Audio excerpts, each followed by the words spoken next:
കോൺഗ്രസിലെ ഒരു വിഭാഗം ക്രൈം സിൻഡിക്കേറ്റിനെ ഭയന്ന് ജീവിക്കുന്നവരാണെന്ന് A Rahim M P. Sunny Joseph ഉൾപ്പെടെയുള്ള നേതാക്കൾക്ക് ആവശ്യമെങ്കിൽ സംരക്ഷണം നൽകാൻ ഡിവൈഎഫ്ഐ തയ്യാറാണെന്നും എ റഹീം പറഞ്ഞു. ദോഹയിൽ ഇന്ത്യൻ മീഡിയ ഫോറം സംഘടിപ്പിച്ച മീറ്റ് ദ പ്രസ് പരിപാടിയിലായിരുന്നു പ്രതികരണം.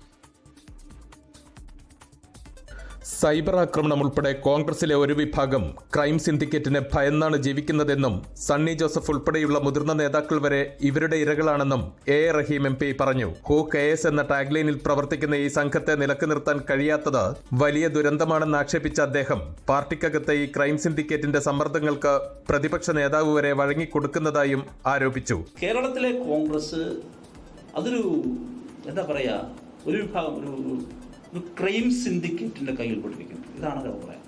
അത് പലതരത്തിലുണ്ട്. ആ ക്രൈം സിൻഡിക്കേറ്റ് എന്ന വാക്കിന് ഒരുപാട് അർത്ഥങ്ങളുണ്ട്, പുതുതായിട്ട് വരുന്ന വാർത്തകളുണ്ട്, ഇതെല്ലാം അനുഭവപ്പെട്ടുള്ളൂ. ആ ക്രൈം സിൻഡിക്കേറ്റിന്റെ ഒരു വിഭാഗമാണ്. ഞാൻ കോൺഗ്രസിനെ അടച്ച പക്ഷെ പറയുന്നില്ല. വിവിധ തരത്തിലുള്ള മൊറാലിറ്റി, ധാർമ്മികത എന്നവിടെ ഇല്ല. ആ സ്കൂൾ ഓഫ് തോട്ട് വഹിക്കുന്ന കുറെ കോൺഗ്രസിന്റെ ഒരു വിഭാഗമുണ്ട്. ദൗർഭാഗ്യവശാൽ ആ ക്രൈം സിൻഡിക്കേറ്റ്, കോൺഗ്രസിലെ ഒരു വിഭാഗം വരുന്ന ആ ക്രൈം സിൻഡിക്കേറ്റിന്റെ സമ്മർദ്ദങ്ങൾക്ക് പ്രതിപക്ഷ നേതാവിന് പോലും വഴങ്ങി കൊടുക്കേണ്ടി വരുന്നു. കോൺഗ്രസിനാകെ വഴങ്ങി കൊടുക്കേണ്ടി വരുന്നു. കോൺഗ്രസിലെ ഏതെങ്കിലും നേതാക്കൾ ഗുരുതരമായ തെറ്റ് ചെയ്താൽ ചൂണ്ടിക്കാട്ടാനോ നടപടിയെടുക്കാനോ പ്രതിപക്ഷ നേതാവ് ഉൾപ്പെടെ തയ്യാറാവാത്തത് പാർട്ടിക്കകത്തെ ക്രൈം സിൻഡിക്കേറ്റിനെ ഭയന്നിട്ടാണെന്നും അദ്ദേഹം കുറ്റപ്പെടുത്തി. ധാർമ്മികതയ്ക്കും രാഷ്ട്രീയ മൂല്യങ്ങൾക്കും വില കൽപ്പിക്കാത്ത ഒരു വിഭാഗം കോൺഗ്രസിൽ പ്രവർത്തിക്കുന്നത് കേരളത്തിന്റെ രാഷ്ട്രീയ ഭാവിക്ക് ഗുണകരമാണോ എന്ന് ജനം വിലയിരുത്തും. അതേസമയം സണ്ണി ജോസഫ് ഉൾപ്പെടെയുള്ളവർക്ക് കോൺഗ്രസിലെ ക്രൈം സിൻഡിക്കേറ്റിൽ നിന്ന് സംരക്ഷണം നൽകാൻ ഡിവൈഎഫ്ഐ തയ്യാറാണെന്നും എ റഹീം കൂട്ടിച്ചേർത്തു.